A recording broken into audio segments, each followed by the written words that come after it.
I put it in drug information course because it really wasn't addressed anywhere else in the curriculum. Maybe people are starting to stick some things in now, but it never was really addressed as a topic.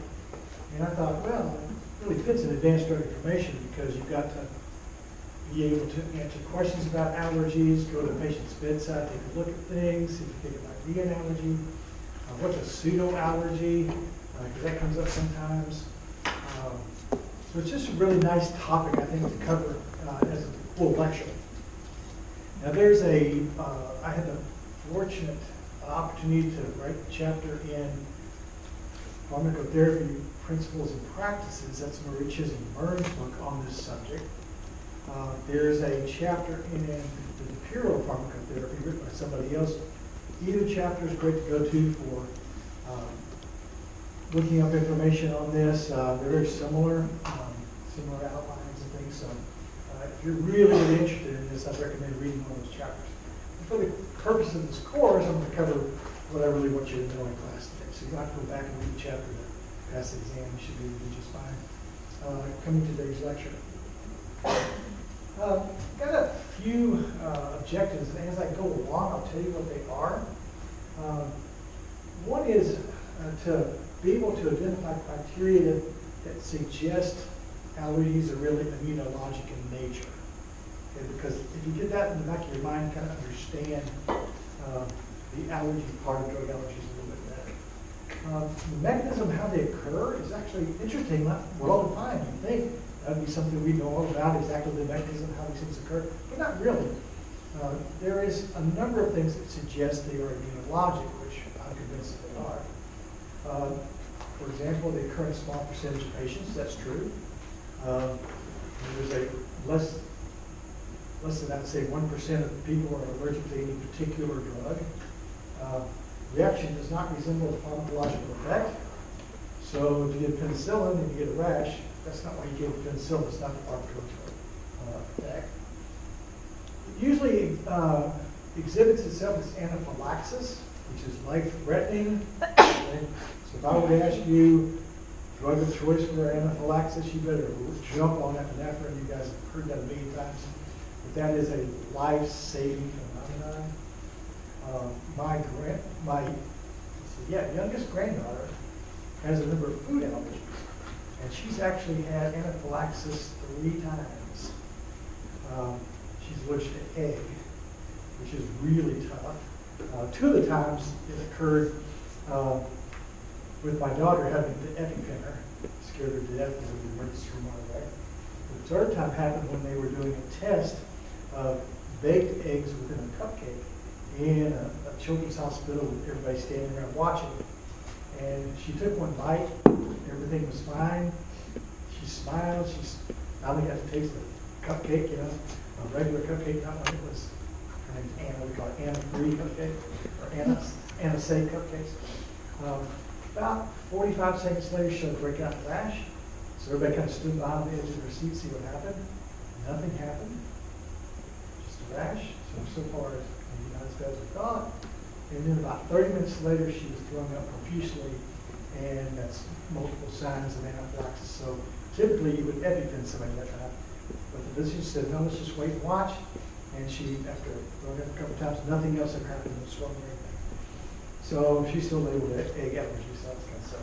But anaphylaxis is real. I've seen it firsthand. I've experienced anaphylaxis myself. I was stung by a wasp when I was about 5 years old. Of course, I was a typical 5-year-old boy. I had a broom. I saw a wasp nest. I thought I'd take that to 1st grade for a show and tell. Knocked it down with a broom. Of course, the wasp didn't like that very much. Chased me down, stung me behind the ear. And I was feeling really funny. Of course, at 5, it hurt, so I was crying a bit. So I go into the bathroom and look in the mirror. And I swear, I'm not exaggerating. My face looked like an elephant man. The whole half of my face was, my ear was the size of my hand. It was correct. And then I don't remember anything for like 24 hours. With anaphylaxis, fortunately, there was a doctor that lived 2 doors down. The doctors made help call back in, but I slowed the bag down. They had epinephrine in the bag. Stayed with me all night. I can't remember how many epinephrine shots I got, 2 or 3. I mean, this is serious. This is life-threatening stuff, so I can certainly relate to it. And you guys may have to deal with this getting vaccines. or drug allergies. You might be exposed to seeing folks. Fortunately, that doesn't happen all that often. It is relatively rare, but it is life-threatening in habits. Urticaria, more common reaction. Serum sickness, we go into the types of allergies, and serum sickness is one of those. We basically just feel terrible. Lag time between the first exposure and reaction is similar. Reaction occurs even at very small doses. So you can actually skin test people for some things that can be super small ones. You'll get a wheel or a reaction there. It helps you, that's how they do allergy testing. Occurs with agents of similar chemical makeup. Now this is really important because what if somebody has a penicillin allergy and they need to get a cephalosporin? Those are similar chemical things. And sure enough, there's some cross-allergenicity, but it's not quite as high as you might think. And I'll give you some hints on that as we go along. Eosinophilia is present. So if you do a blood test, do a breakdown of the cells, you get eosinophils or sky high, 5%. Reaction resolves after the drug is discontinued. So all these things kind of hint the whole thing's immunologic. And I don't think we can argue that's immunologic. Now, if you're going to hear about drug allergies, you have to know the Jelen-Kunz classification. Okay, so it's one of those things you have to know. So I'm going to tell you the 4 types, and I want you to know the 4 types. It's the basic principles of drug allergies. This classification system has been used for years. It's been modified slightly over the years, but this is the current thinking, okay? Type 1. This is an immune response of IgE.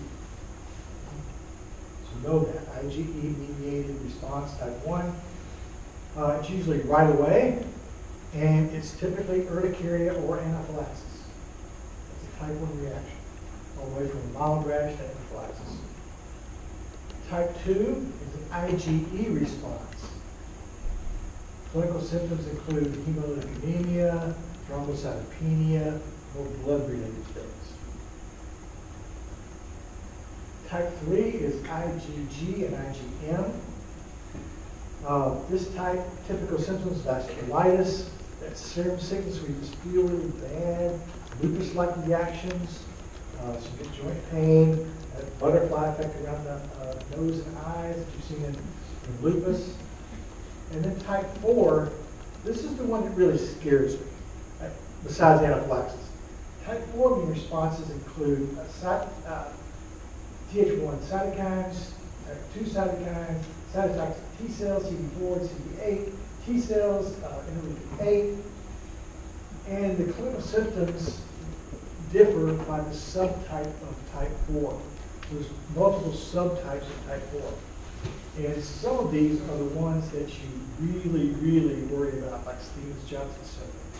These are the really bad skin reactions. Okay. So keep that in mind. We'll go through it and you'll see some of these. Okay, some of the clinical presentations, as I just kind of mentioned with the Jelen-Kunz thing, anaphylaxis, cytotoxic, immune complex reactions, dermatologic actions. Dermatologic can be louder to carry all the way to life-threatening Stevens-Johnson syndrome. Now let's talk about skin reactions, because they're pretty common. And I just wanted to show you a list here of the most common agents causing skin reactions. And you know on an exam, I'm going to ask something like the most common agent causing skin reactions, because you should know this. If you're going to a community pharmacy and you dispense some amoxicillin, let the mom or the dad know that, hey, you want your child for a rash, let us know what happens, so they can document that. But 54 out of 1,000, so that's like 5%, have a skin reaction to amoxicillin. Next is Bactrim or Cetrim, trimethoprim methoxazole, the ampicillin, iodine preparation for imaging, blood, cephalosporins, or glycine, on down the list there. So the only thing on this list I really want you to know is what's number 1,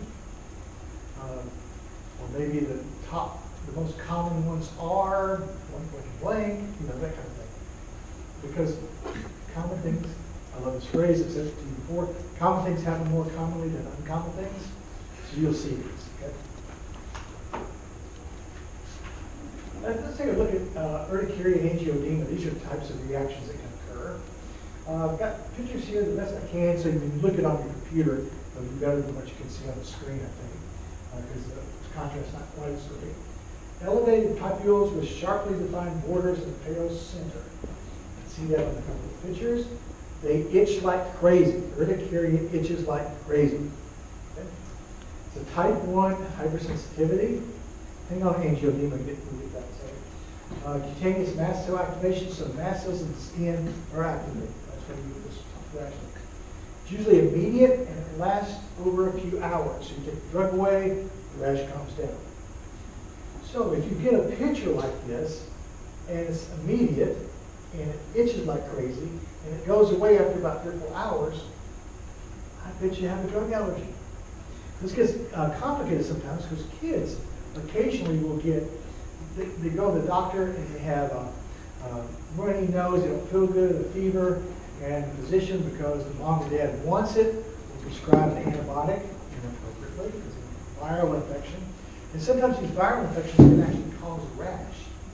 So sometimes it gets really complicated depicting whether or not the rash is a viral generated rash or a rash from the antibiotic that's inappropriately prescribed.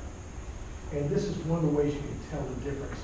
The itchiness that goes away in about 4 hours after you take the drug. Okay?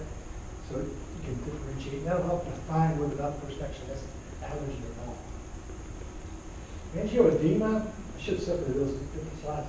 Angioedema is a swelling of deeper dermis or subcutaneous tissues, typically the lips. You can see there in the slide, pretty dramatic. It may coexist with urticaria. It may be life-threatening because what happens is swelling occurs, it can actually block your breathing passage, and it can become a medical emergency. This is caused by mast cell activation in the deeper tissues. And this is what's a little bit scary. It occurs in 2 to 10 per 10,000 new ACE inhibitor users. So as a person who takes an ACE inhibitor, and as a person who's had anaphylaxis in the past, I think, ooh, I'm kind of an allergic person. This could be dangerous. So I was always nervous when I first started taking an ACE inhibitor. But never had a problem. The weird thing about angioedema and ACE inhibitors is it's usually immediate, but it can occur later on in therapy, out of the blue, which will freak people out because you're not expecting it. So every morning I take my ACE inhibitor, I think about that possibility. We actually had a resident one year who was sitting back in the resident's office, which used to be next to the Drug Information Center at the hospital, and she was saying, I feel kind of funny, kind of difficult to swallow. And Diane got up and walked around and looked at her lips were swelling and recognized potential angioedema. Okay, we never figured out what it was from because she would eat some weird stuff. And so we took her down to the emergency room, sure enough it was angioedema. They gave her epinephrine, treated her symptomatically, watched her, she got better. But it was kind of scary there for a few minutes. This is going to be, again, life-threatening. Okay, now, drug-induced xanthums, that's another name for drug-induced rashes. They're responsible for 75% of all drug rashes, and this is what it looks like. Okay?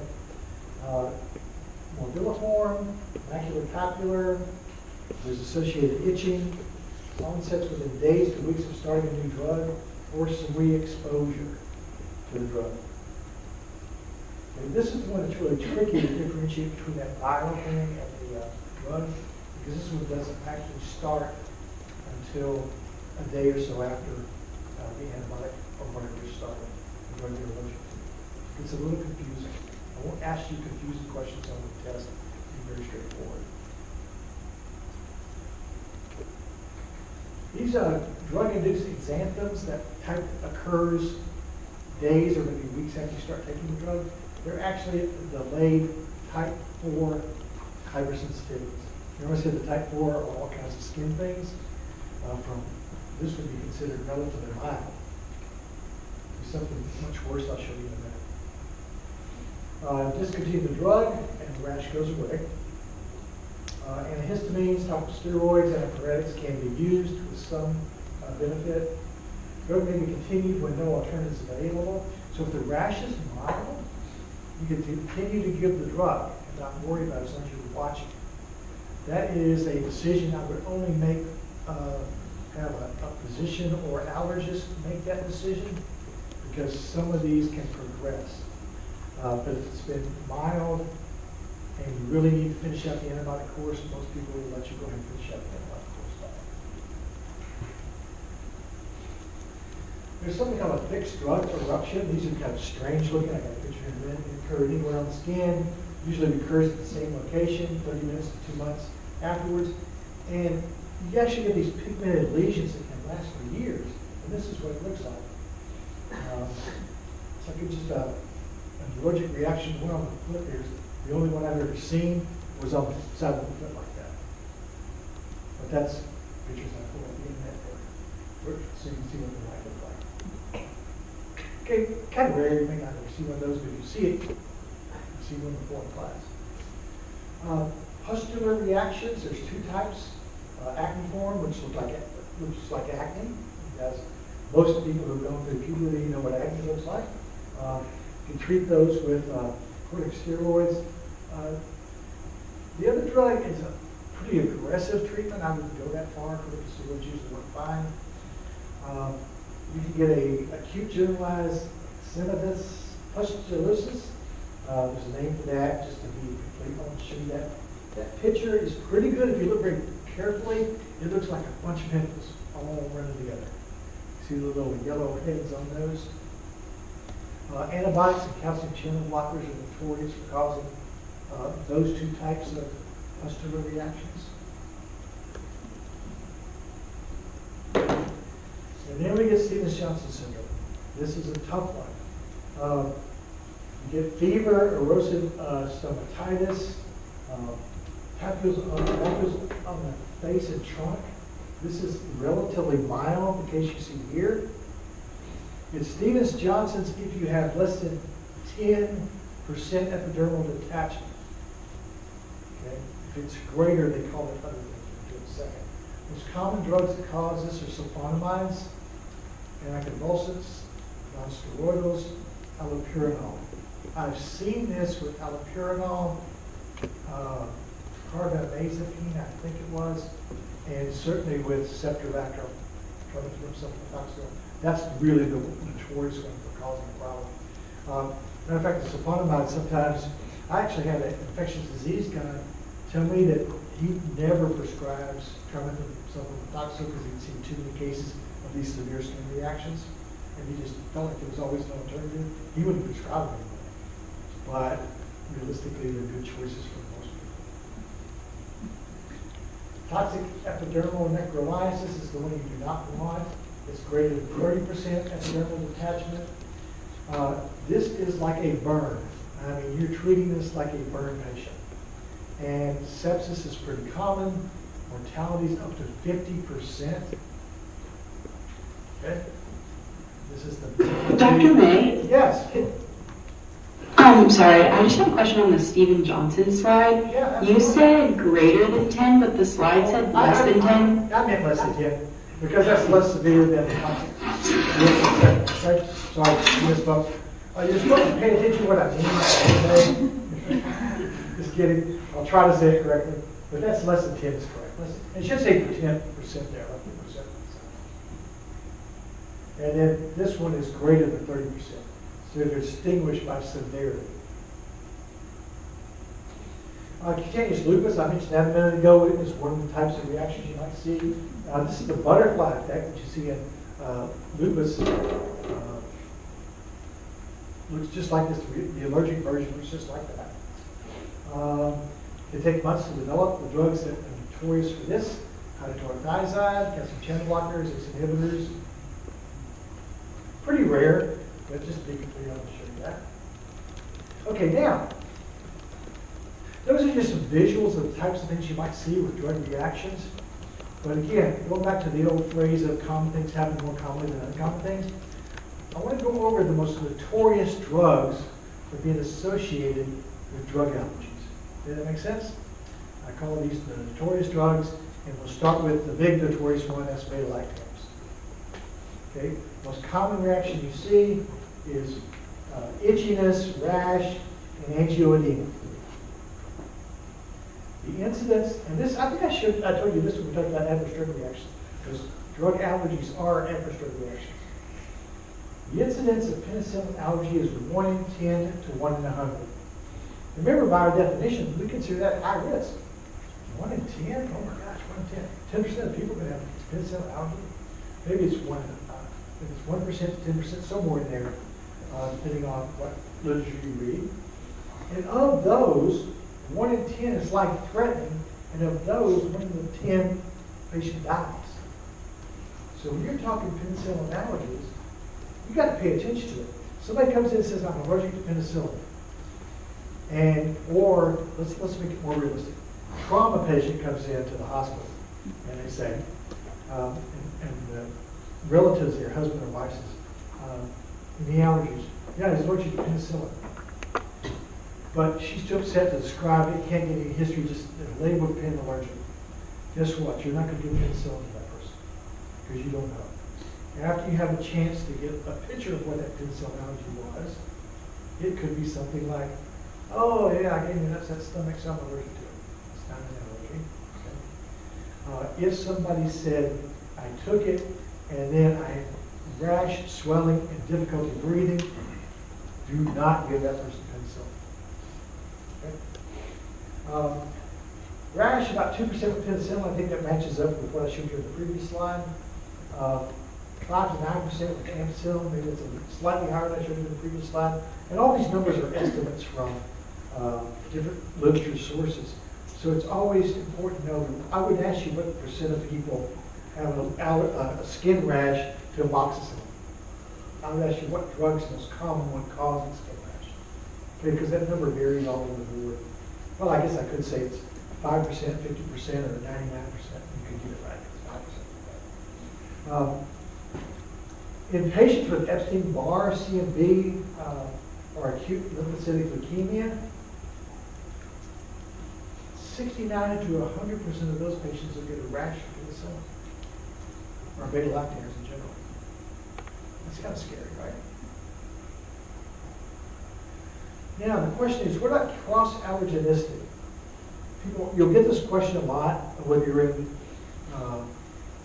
maybe you're in your pharmacy and somebody prescribed Keflex for a child, and the mom says, well, my child has a penicillin allergy. I told that to the physician, but they didn't seem too concerned about it.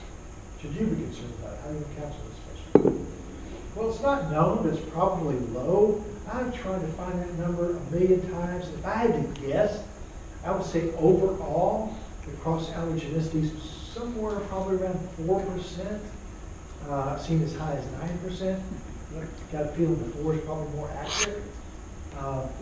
It's more likely with first-generation cephalosporins. So know your first-generation, second-generation, third-generation cephalosporins. Those first generations are closer in chemical structure to the penicillins, so there's more likely cross-allergenicity, and that runs about 4 to 9%. Second generations, smaller percent. Third generations, even smaller percent. Because they look more and more chemically, the chemical structure is more and more different than your basic penicillin structure. You can skin test for penicillins. Matter of fact, down in Savannah, you guys know Chris Blaney lectures to you all the time. He's probably giving you a lecture on penicillin skin testing. If he hasn't, he will sometime. That's his kind of niche. And he loves to talk about pharmacists doing penicillin skin testing because a patient comes in and says they're penicillin allergic, they need a penicillin. Pharmacy will do the skin test, and I forgot what it was. It's a large percentage of patients really aren't allergic. And so they can go ahead and give the drug a choice rather than using a second-line agent. It's a second-line agent and probably much more expensive. So you can do penicillin skin testing. Cephalosporin skin testing, I would challenge anybody to tell you that's a good idea. That tells you that's a good idea. Because it's just not reliable. So a patient has hives, in other words, a really big rash from penicillin. Most allergists, if you ask them, and I've done this, I've asked them, almost everyone I've ever asked said, yeah, I'd give a cephalosporin. I'm not too worried about it. Small percentage. Let's see what else. Are penicillin allergic patients more likely to be allergic to cephalosporins? It's not a cross-allergenicity, just an additional allergy. And it doesn't look like that's true. Okay? That's kind of worded strange, so what do I mean by this? If you're allergic to penicillins, what's the incidence of cephalosporin allergy? Not cross-allergenicity, but just being allergic to cephalosporins. Probably not an increased risk. Okay, this is important. Monobactams do not have cross-allergenicity to penicillins and other beta-lactams. So aztreonam, which is a monobactam, can be used in penicillin allergic patients.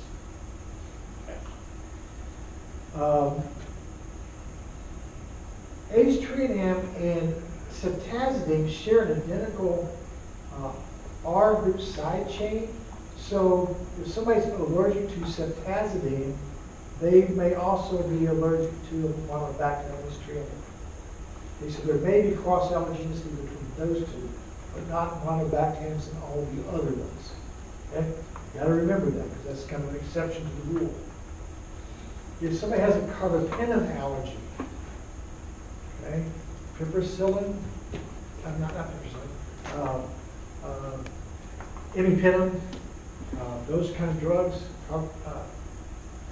carbapenems, ending in penem, those do have a cross-allergenicity with penicillin allergy. I don't know the percentage, but it's high enough that you have to stop what you're doing, call a physician, say, hey, you prescribed a carbapenem, the person has a penicillin allergy. Should we proceed? Most of the time it's going to be in the hospital. There's carbapenems or big guns. There's in the hospital injections. And so the physician's typical answer would be, yeah, thanks for bringing that up. We really need to give the carbapenem, so we'll watch the patient carefully. And then you've done your job. And you may be watching the patient carefully to see how it's administered, if there's any reaction. If there is some cross-allergenicity there, you've got to warn the physician and the patient to watch out for. Okay, is that clear? Because these questions come up all the time, especially on exams, not in real practice and on the exam. Another notorious drug is sulfonamides. Now this includes more than just sulfamethoxazole. It includes the antimicrobials, which I mentioned, diuretics. Hydrochlorothiazide is a sulfonamide attached to it. Some of the hypoglycemic drugs. And interesting, Celebrex, which you would think about, has a sulfonamide side chain. Here's a cross-allergenicity between, if you're allergic to, if somebody comes in and says, I have a sulfa allergy, does that mean you can't give any sulfonamides or anything with a sulfa compound? That's never been determined. If you're allergic to sulfamethoxazole, can you get hydrochlorothiazide? There's never been a definitive answer to that. But just be wary, there can be cross-allergenicity. The typical reaction is a delayed cutaneous reaction, fever followed by a rash. Okay, so if somebody gets a drug fever from one of these drugs and they start having a rash, you better stop the drug because that's the rash that can progress to something really bad. Okay? Other reactions, I've got listed here for you. This is interesting. Patient with AIDS, an AIDS patient with AIDS. Allergic reactions occur in greater than 50% of those patients. Why do you think that is? It's because you've used sulfamethoxazole trimethoprim prophylactically for them over time and they've developed a hypersensitivity to it. Okay. So be aware of that potential reaction. Radio contrast media, this comes up a lot. Person going in for a CAT scan or some kind of scan. 5 to 10% of patients have some type of reaction to radio contrast media. It's severe in 1 in 10,000. So definitely warrants your attention. Now, these days we're only using low osmolar agents. Rarely do you see the high osmolar agents used. So the incidence is much lower than it used to be when I started practice. We would use the high osmolar agents. So reaction 1 in 10. And we try not to use a low osmolar agent because they're a lot more expensive, a Now they're generically available, so that's become less of an issue. So lower osmolarges have less incidence. Reactions are greater in patients who have asthma. So if you have an asthma patient going for chronic contrast dye, okay, keep a bigger eye on those patients. Seafood allergy. I'm allergic to seafood. I can't get the radio contrast dye. That's just a rumor. That really doesn't occur. It's because the thoughts of what I'm allergic to, that seafood is the iodine. That's just a rumor. So that doesn't occur. High-risk patients, those patients with asthma or have previous reactions that you got to do contrast, pre-treat them with prednisone 50 milligrams orally, 13, 7, and 1 hour before the procedure, and then Benadryl 50 milligrams orally 1 hour before the procedure. We see that all the time in hospital orders. Patients are in high risk, history of reaction that they've got to have procedure done. Okay, pre-treatment is incredibly important. Now, believe it or not, insulin's one of the high notorious drugs too. Wow, insulin, we do that all the time. But insulin's a protein molecule, and reactions to proteins occur. Now that we've gone to all this humanized insulin,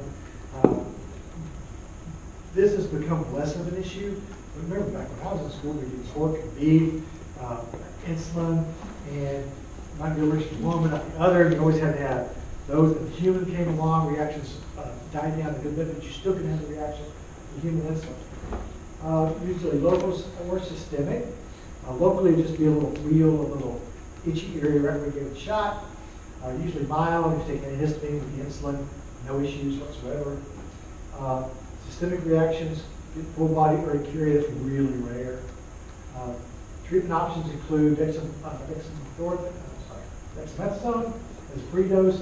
You can desensitize a person to insulin if you need to. Or you can change the delivery system.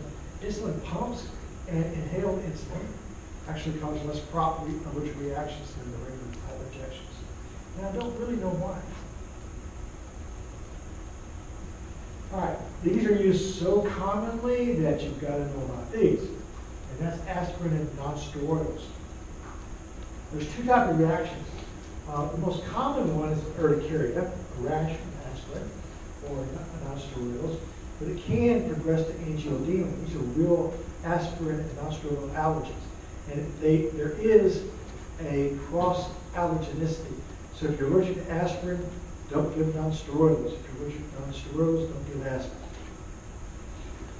2 to 6, and rhinosinusitis, 1 in 200. I've heard at least a dozen people tell me this. Every time I take a Advil, I get a stuffy nose. Guess what? That's a mild allergic reaction. It's real. We're not making that up. It's usually tolerable and stuff. 40% of steroid-dependent asthmatics are aspirin sensitive. That's interesting to know because we predict the problem. Cross-allergenicity, I already mentioned this, allergic to one, the other's contraindicated. You can do aspirin desensitization.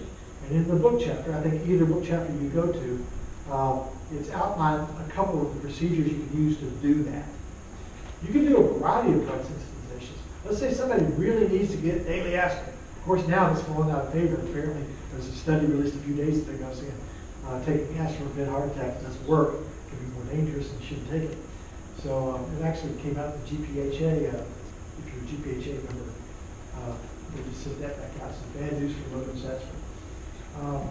But if somebody needs aspirin chronically, the one that we've seen that's really kind of scary is somebody needs allopurinol.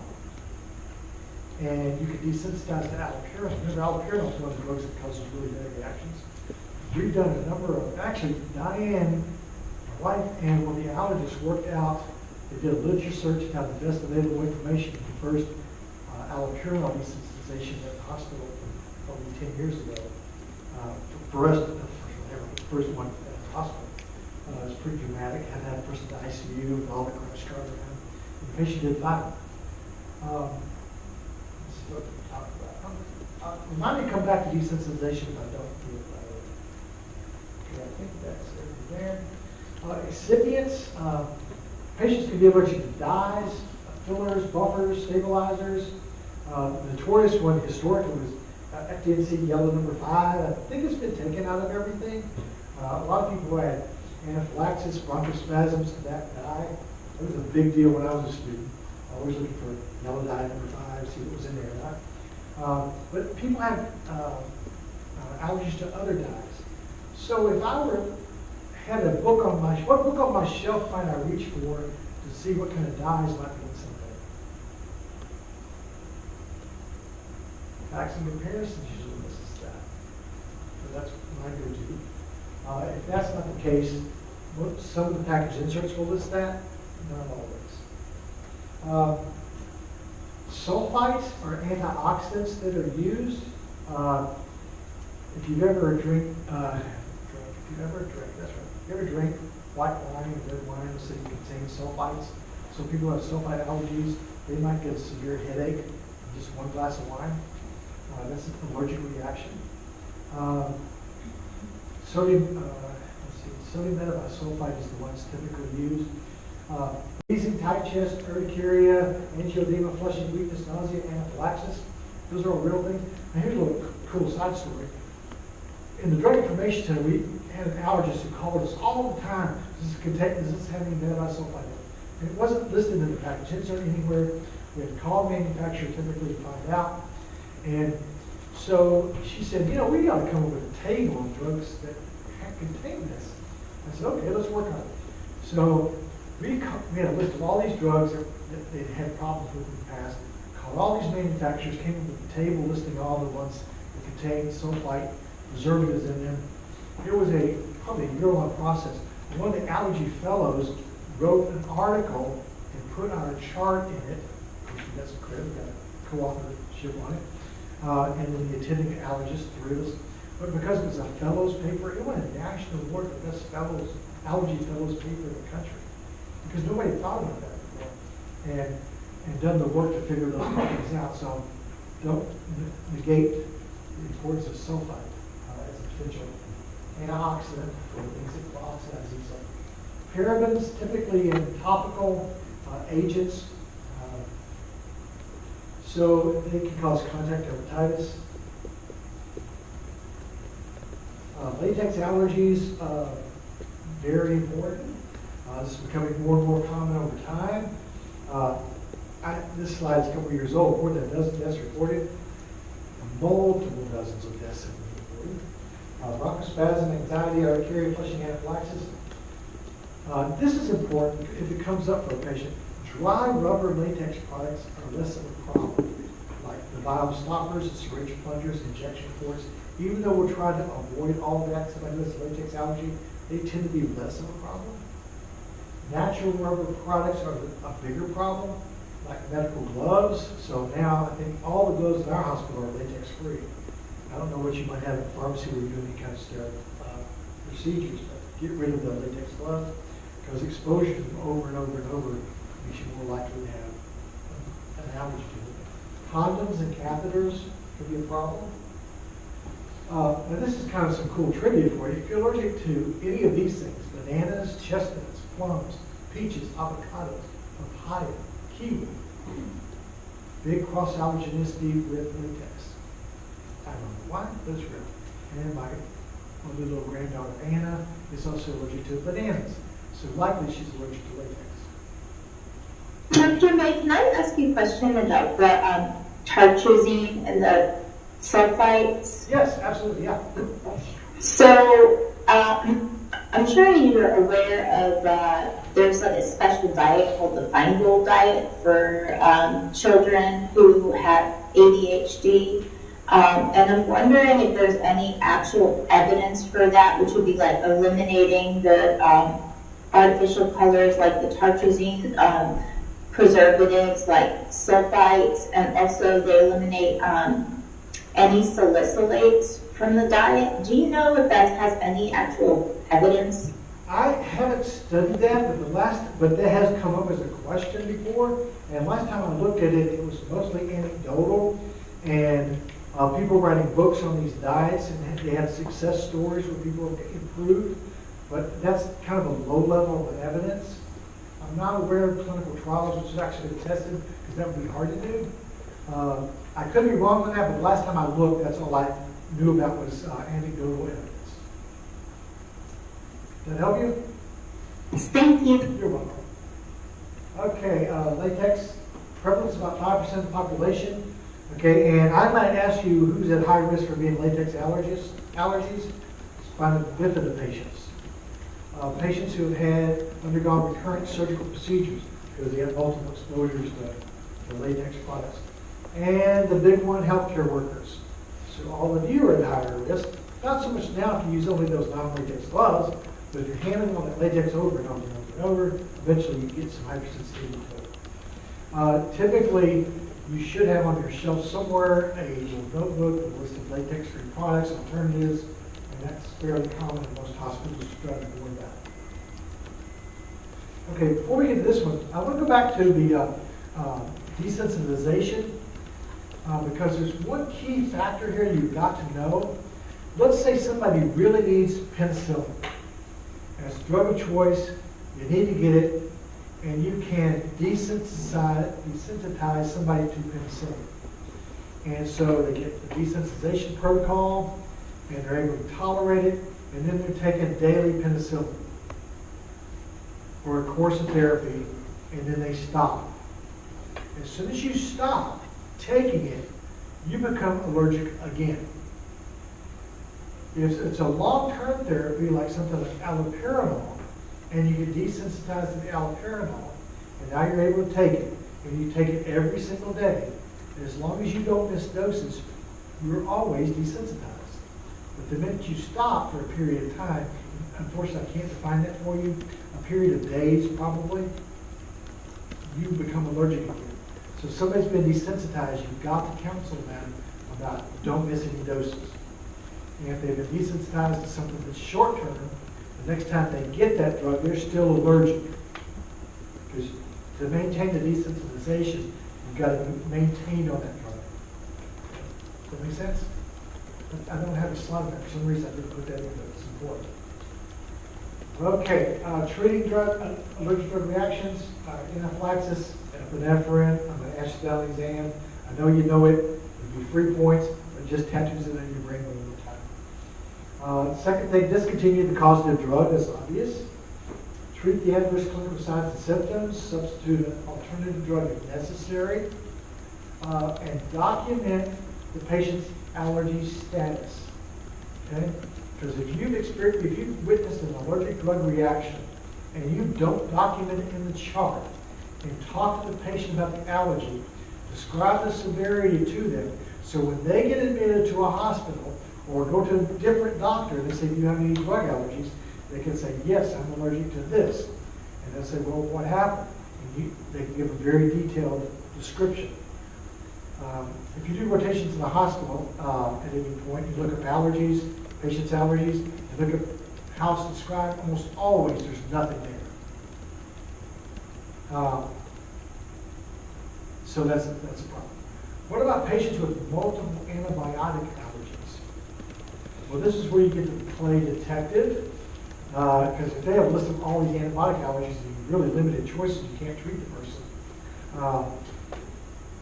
You get histories, when's the last time this happened, what exactly happened, have you ever gotten any of these drugs? You start naming drugs in a similar class, and say, oh yeah, I got that.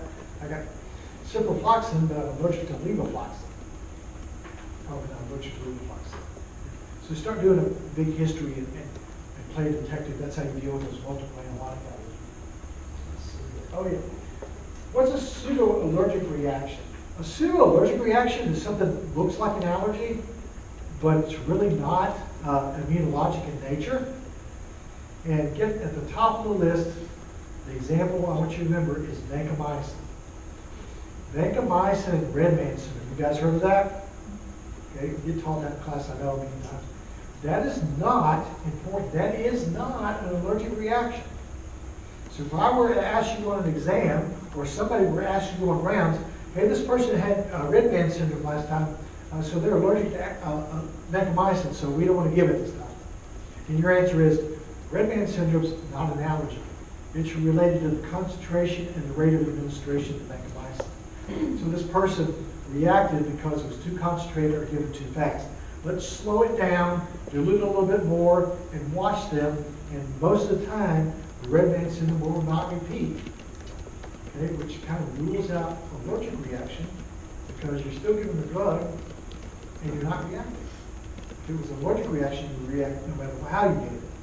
Okay? So red man syndrome with vancomycin is not an allergy. If somebody reports it, allergic to vancomycin, talk to the patient, find out what happened, makes them allergic. Turns out to be red man syndrome. You can leave the allergy in there and just say allergy is red man syndrome. If vancomycin is necessary, give more diluted Isoflex. Okay? That's the classic example, so let's leave it at that one. So what I'm sure, make sure you know. Patient calls this an allergy, but it's not. What's the most common examples? I'm allergic to erythromycin. Why? Gave me an upset stomach. Erythromycin causes the stomach to kind of crunch like that. If you ever taken erythromycin, it feels like you're having stomach cramps. Same thing with the zithromycin. That is not an allergy. That's actually a pharmacological effect of the drug. We actually use that drug sometimes for that purpose. It's not an allergy. Another one is, I'm allergic to codeine. What happened? It made me drowsy. Not an allergy. Or it made me have an upset stomach. Not an allergy, had too high of a dose. Or gave me constipation. It's a side effect of the drug, not an allergy. I think that's most of the one. So think of things that when patients say it's an allergy, but it's upset stomach, maybe drowsy, a drug known to cause drowsiness, make sure you eliminate those as allergies. Those are not allergies. Those are side effects of the drug, and patients can have been labeled allergic to azithromycin when that's the drug they really need. And they perfectly can get it to be on more with some food. Causes less GI irritation. Okay, any questions about this topic? This should be near and dear to your heart because this is so important for pharmacists to understand drug allergies because it happens all the time. It's common. You can run into it no matter where you practice. Mom will call you up and say, my kid's experiencing this. It's a drug you just dispensed. You know, is it an allergy or not? You'll be able to talk them through and figure it out. All right, any questions? All right, guys, I hope you enjoyed that. Please use this information. It will happen to you. Right? See, I think you're having a resident lecture to you on Thursday with a drug information specialist approach to drug interactions. They've got a drug interactions course. It'll be a slightly different way to think about it. Okay? Do that on Thursday. And I'll be watching from after